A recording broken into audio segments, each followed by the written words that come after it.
Welcome back to another episode of the Dramatic Bible Reading Podcast. I'm your host, Bert Clemens. Well, today we'll be reading in 1Corinthians chapter 7, teaching on marriage. And we're going to do something a little bit different at the end of the episode. We're going to give knowledge to every country where our brothers and sisters are listening to this podcast. You don't want to miss it. You're going to hear your country name. I have everyone listed down. So brothers and sisters, hang on at the end, and we're going to give a big shout out and thank you for all those listeners out there. Now let's go to the reading.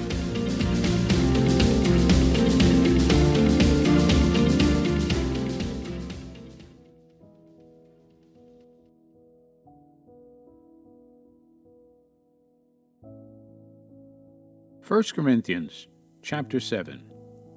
Now concerning the things about which you wrote, it is good for a man not to touch a woman, because of immoralities, each man is to have his own wife, and each woman is to have her own husband. The husband must fulfill his duty to his wife, and likewise also the wife to her husband. The wife does not have authority over her own body, but the husband does.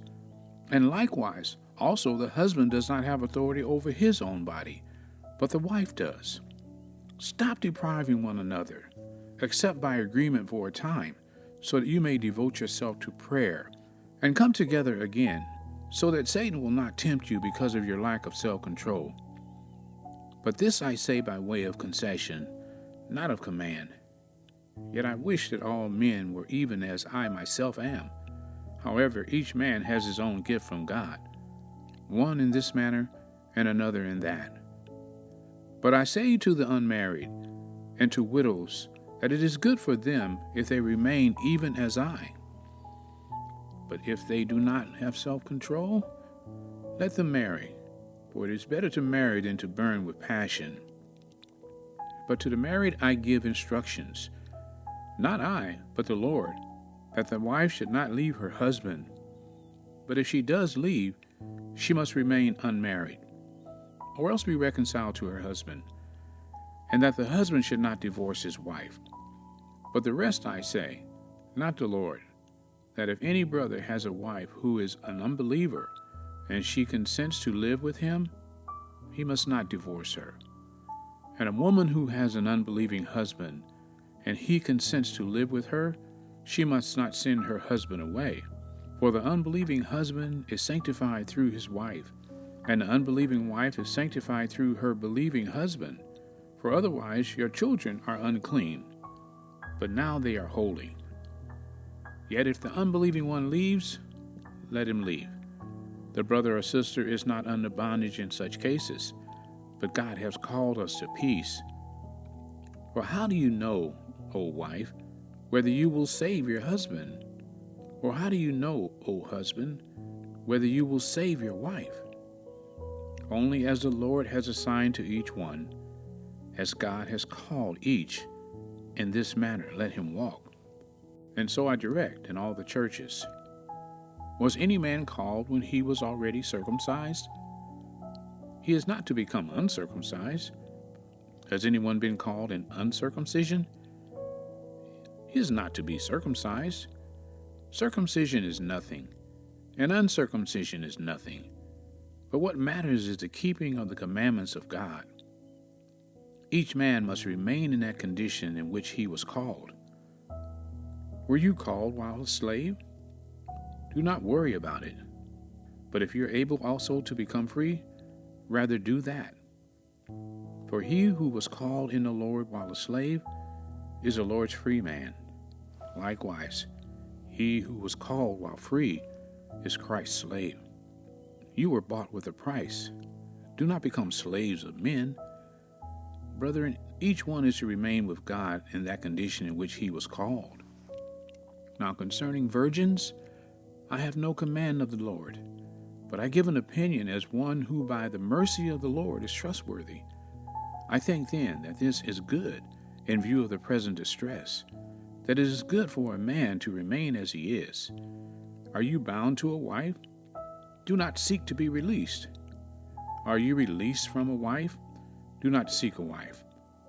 But if you marry, you have not sinned. And if a virgin marries, she has not sinned. Yet such will have trouble in this life, and I'm trying to spare you. But this I say, brethren, the time has been shortened, so that from now on those who have wives should be as though they had none, and those who weep as though they did not weep, and those who rejoice as though they did not rejoice, and those who buy as though they did not possess, and those who use the world as though they did not make full use of it, for the form of this world is passing away. But I want you to be free from concern. One who is unmarried is concerned about the things of the Lord, how he may please the Lord. But one who is married is concerned about the things of the world, how he may please his wife, and his interests are divided. The woman who is unmarried and the virgin is concerned about the things of the Lord, that she may be holy both in body and spirit. But one who is married is concerned about the things of the world, how she may please her husband. This I say for your own benefit, not to put a restraint upon you, but to promote what is appropriate and to secure undistracted devotion to the Lord. But if a man thinks that he is acting unbecomingly toward his virgin daughter, if she is past her youth, and if it must be so, let him do what he wishes. He does not sin.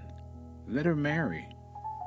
But he who stands firm in his heart, being under no constraint, but has authority over his own will, and has decided this in his own heart, to keep his own virgin daughter, he will do well. So then, both he who gives his own virgin daughter in marriage does well, and he who does not give her in marriage will do better. A wife is bound as long as her husband lives. But if her husband is dead, she is free to be married to whom she wishes, only in the Lord. But in my opinion, she is happier if she remains as she is, and I think that I also have the Spirit of God. And that is the end of 1Corinthians chapter 7.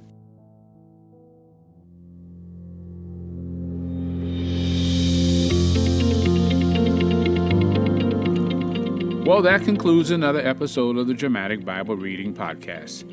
As we said, we're going to give a shout out to all of our brothers and sisters who are listening to this podcast in the UK, United Kingdom, and Germany, Ireland, Sweden, Italy, Spain, Thailand, Austria, Canada, the Philippines, United Arab Emirates, Singapore, Chile, Peru, Malaysia, Honduras, Denmark, New Zealand, Indonesia, Luxembourg, Austria, El Salvador, Guatemala, Netherlands, France, Canada, South America, Colombia, India, Mexico, Ghana, Bahamas, and Zambia.